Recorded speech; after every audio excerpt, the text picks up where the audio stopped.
Hi, I'm Regina. Today we're going to rekindle some things I found at the thrift store. I like to start with my thrift items by spray painting everything white. I think it gives you a blank slate, it gives you an idea of where you want to start with things. So that's what we did. For this project, I'm using the castings from the Prima Redesigns Aviary mold.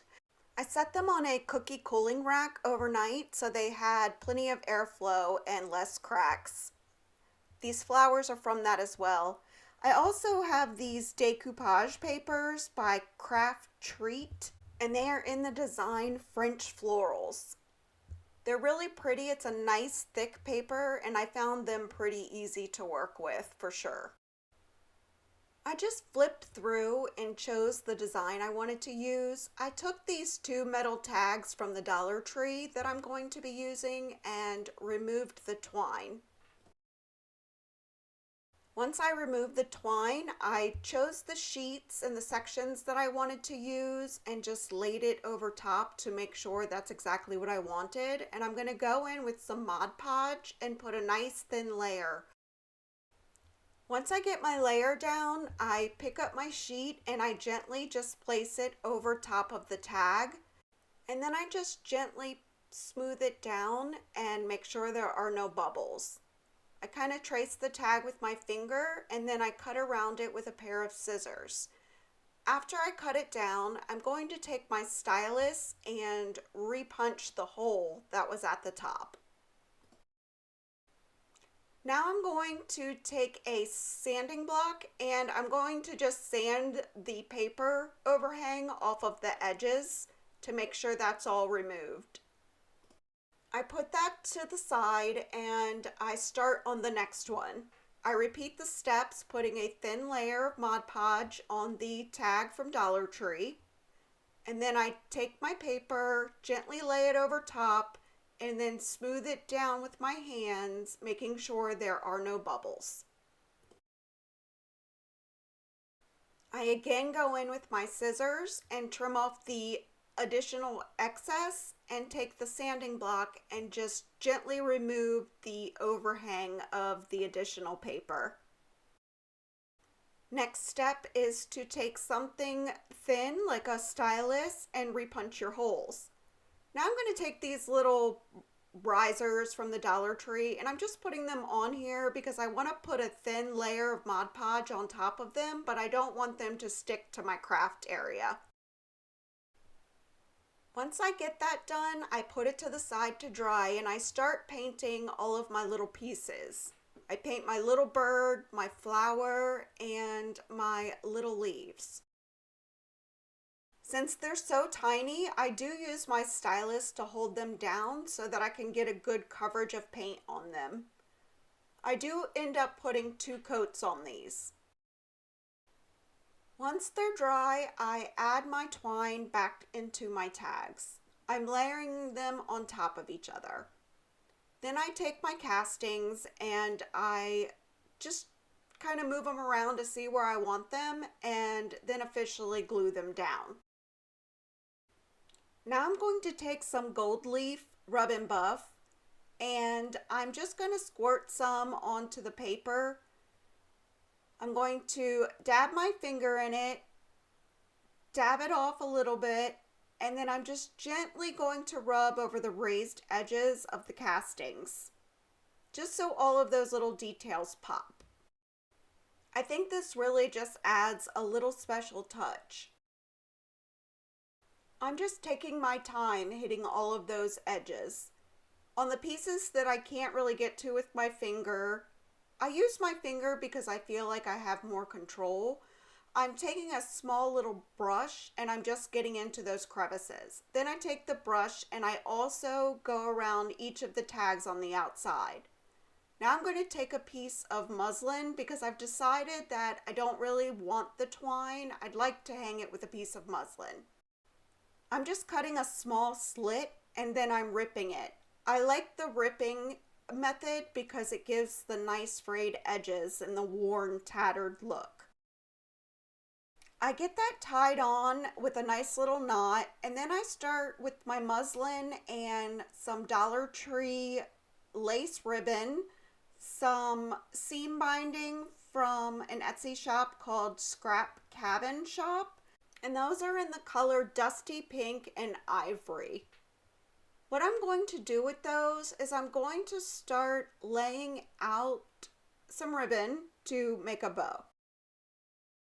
I'm just making a messy scrap bow, so really the only thing you need to do is pick the ribbons you want to use, start layering them out. I then gather them up in my fingers, and once I get the thickness, I also add some muslin in. I just create a loop and then loop it over again and loop it over a third time.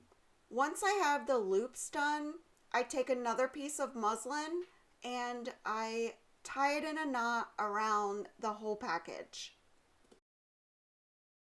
Now I apologize because I know this is a little low in the frame, but what I did was I just cut the ends off the loops in a rough cut. Then after that, I'm just going to fluff it up a little bit, make sure I don't need to trim it up anymore, and then I'm just going to glue it onto our tag.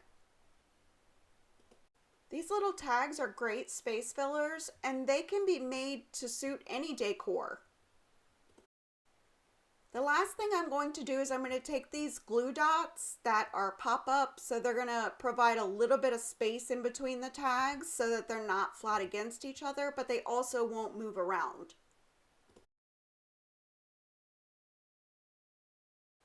Okay, now we're going to take these Decor Transfers by Redesign by Prima, and it's in classic vintage labels, and I'm going to just go in and choose the one that I want to use and cut it out. I'm just trimming up any excess because the less excess you have to work with, the easier it's going to be. And then I take this picture that I found at the Goodwill, and it's actually a vase from Teleflora. And if you remember from the beginning of the video, it was ivory and it had gold bows on it. What I do is I put down this old tablecloth just to keep the vase from moving around while we put our transfer on. I'm just kind of holding up the transfer on the vase to see exactly where I want to put it. And then I'm going to go in and I'm going to cut some slits into it since our since our surface is curved. I would just go around the whole thing and put in several slits. It will make it easier. I'm turning the vase over because I think I would prefer it on this side better. So I'm going to tape it down and then I'll lift up and remove the carrier sheet. Then I'm gently going to just hover it over top of the vase to make sure that's where I want it, and then gently place it down, and working from the inside out, up and down, I'm going to smooth it out just with my fingers at this point. Now keep in mind, once you place this down, it's down because it's very sticky. Now I'm going to take this rubber scraper and I'm just going to start rubbing it on to the vase. Now you'll see that it gets lighter in the areas where it's transferred. So when you go to start lifting it up, you'll be able to see whether or not it's adhering. So if you have to go back in and rub like I just did, that's fine. Just be slow about it and take your time. As I gently lift it up each time, I'm just making sure that it did all adhere. I take the sheet after and I'm just going to turn it over and lightly rub it down so that I don't pull it up if it happens to be sticking up in a spot, and this is called burnishing. I really just think it's so pretty, and it would be perfect if you wanted to keep it like this. I take the IOD decor stamp in Vintage Textures next, and I'm going to take this one. What I'm going to do is I'm going to take some IOD black ink, but I'm not going to ink up the whole thing. I'm only going to ink up a little piece closer to the center because I don't want any harsh lines. but I want a few cracks on here to kind of make it look older. Now, because the spray paint, even it being matte, is still a little slippery, I'm just really slowly and gently going to press this down onto my vase in several different areas until I'm happy with the way that it looks. I love how we can simply rekindle something we find, maybe it was in our stash, and turn it into something really gorgeous. I think it's really cool how it gives the illusion of being cracked or being old, and these stamps are great to work with. And that's it.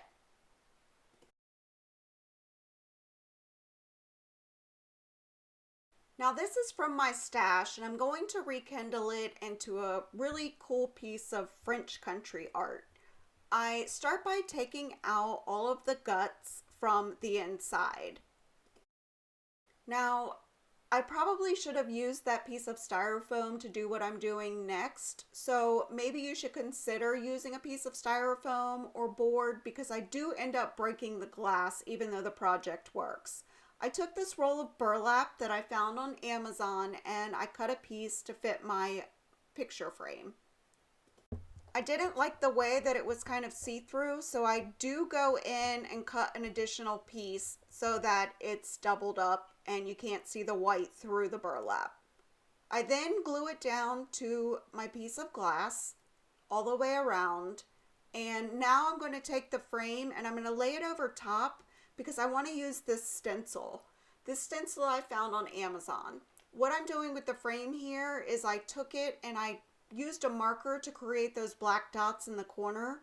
So as I'm laying the tape down, I know exactly where to stop and where my stencil is going to lay.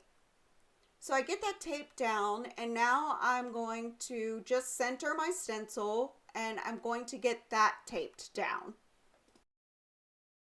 I'm going in with just some acrylic black paint, and I'm taking a stenciling brush, dipping it in the paint, dabbing it off on the paper towel because I don't want it to be too heavy since it's just acrylic paint, so it's kind of thinner, and I'm directly up and down stenciling over top.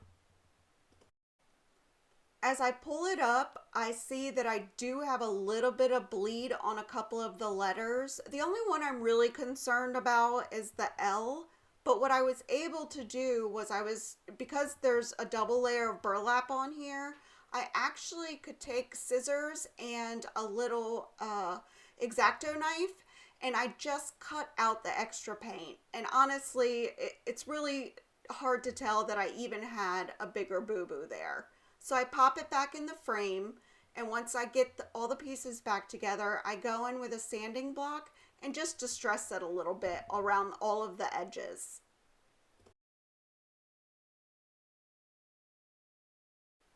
For the next project, I'm taking this tray. It was a little silver tray from Dollar Tree, and I'm taking this redesigned by Prima decoupage decor paper. Now this stuff is really thick and fibrous. I wasn't expecting that at all. So when I tell you that I had a hard time with this, it was my first time using it. I really had a hard time with this. Now I think for just flat surfaces, it's gonna work great. But what I did was I put a thin layer on, and I thought it was going to be just like decor tissue paper, but I couldn't get it to stick. So then I go in and I try to add some more Mod Podge to make it a little thicker, and I still couldn't get it to stick. No matter how much Mod Podge I added there, it just didn't want to stick down to those raised detailed edges. So then I'm like, okay, we're bringing out the big guns. I'm about to attach this bed sheet to this metal pan, and I'm gonna get it done. I decide that I'm gonna put a thick layer over, and I think I even tried again with the whole detail thing, and it just wasn't happening.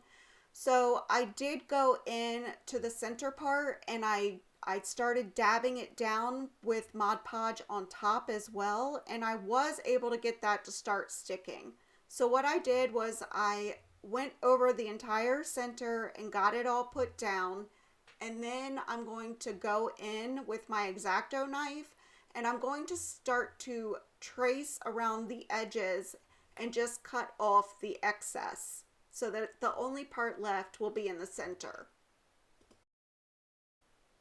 Since I can't really see, I'm just really taking my time and just kind of feeling around the edges. And then I remove the excess paper. I'm now going to go in and I put another thick layer of Mod Podge over top of the paper as well as around the edges of the tray. And it does actually turn out pretty.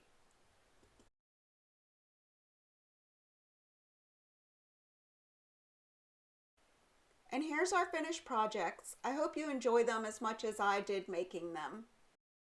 Simple rekindled items from your home or from the thrift store that are inexpensive can easily turn into pretty decor for your home. If you've made it this far, please consider subscribing to my channel. I would love to have you here. Thank you. Bye-bye.